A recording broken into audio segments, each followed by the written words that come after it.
محنت بھی کریں, کوشش کریں, صحیح راستہ جو ہو وہ یہ بتائے, تو مترفین اس کو کیسے قبول کریں گے؟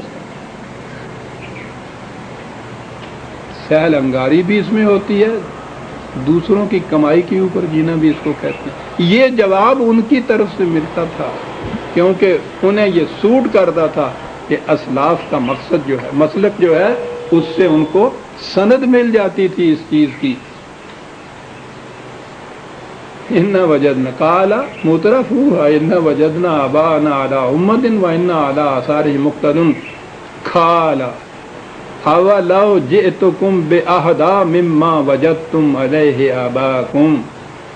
اس کے جواب میں وہ کہتے تھے کہ آؤ آن میرٹ گفتگو کریں, جو سوال سامنے ہے اسے سامنے رکھ کر اس کے متعلق ہم دیکھیں, اس کے حق میں, اس کے خلاف دلائل تم پیش کرو, میں پیش کرتا ہوں, پھر دیکھو کہ صحیح کہ کون سا وہ راستہ ہے جو صحیح رہنمائی دیتا ہے, وہ صحیح منزل مقصود کی طرف پہنچا سکتا ہے انسان کو. اس کے بعد دیکھیں اگر وہ راستہ اس راستے سے زیادہ رہنمائی صحیح دینے والا ہو جس پہ تمہارے آباء و اجداد چلتے آ رہے ہیں, تو پھر تو اسے اختیار کرنا چاہیے نا. انسان کی عقل و فکر تھا تو کم از کم یہی تقاضا ہونا چاہیے.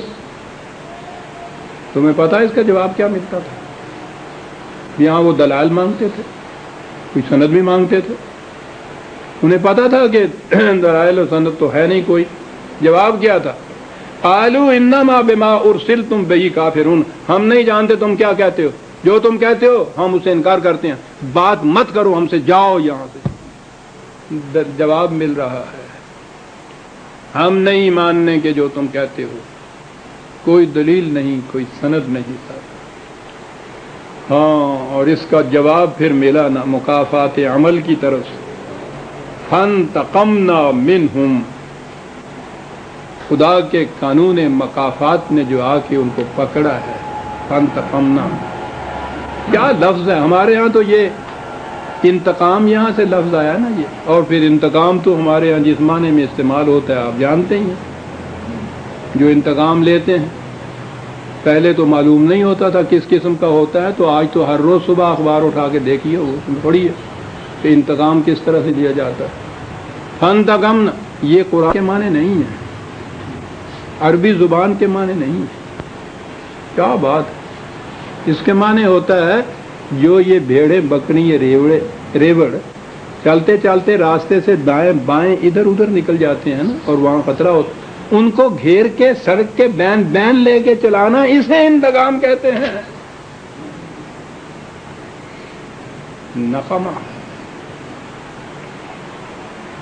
ٹھیک ہے, سڑک کے اوپر بیچ میں لانے کے لیے چرواہے کو کبھی کبھی کوئی ڈانٹنا بھی پڑتا ہے, شاید کبھی لاٹھ بھی چلانی پڑتی ہے. مقصد اس کا یہ ہوتا ہے. صحیح مکافات عمل کی روح سے پھر جو نتائج برآمد ہوتے ہیں یا جس طرح سے ان پہ اپلائی کرتی ہے وہ چیز, فانتقمنا منہ, اور اس کے بعد کچھ نہیں اور کہا. اسی مخاطب قوم سے اپنے ان سے کہا فانظر کیف کان عاقبۃ المکذبین, اور جاؤ جا کے ان قوموں کی اجڑی ہوئی بستیوں کے کھنڈرات پہ دیکھو, ان کی اینٹوں پہ ان کی سرگزشت لکھی ہوئی ہے. نگاہ عبرت سے پڑھو اور دیکھو کہ ان کے اس مسلک کا نتیجہ کیا ہوا.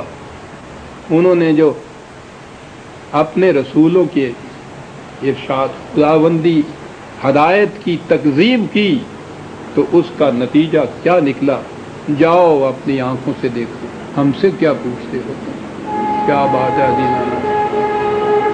تقلید میں اب آیا راستے پہ چلنے والی قوم, فکری طور پر آپ کو شاید یاد ہوگا میں نے بتایا تھا, یہ انسان کی فکر میں ارتقاء ہوتا ہے. اگلی نسلیں جو آ رہی ہیں ان کی فکر میں پختگی بھی ہوتی ہے, وسط بھی ہوتی ہے, ارتفاع بھی ہوتا ہے, بلندی بھی ہوتی ہے, ارتقاء ہوتا ہے. لیکن اگر کوئی قوم یہ مسلک اختیار کرے کہ فکر آخر وہی تھا جو 1000 برس پہلے کے ہمارے فلاں امام کا تھا, تو انسانی فکر جامد ہو گیا. پھر وہاں وہ اس سے آگے بڑھ ہی نہیں سکتے, جمود ہو جاتا ہے فکر کے اندر. جو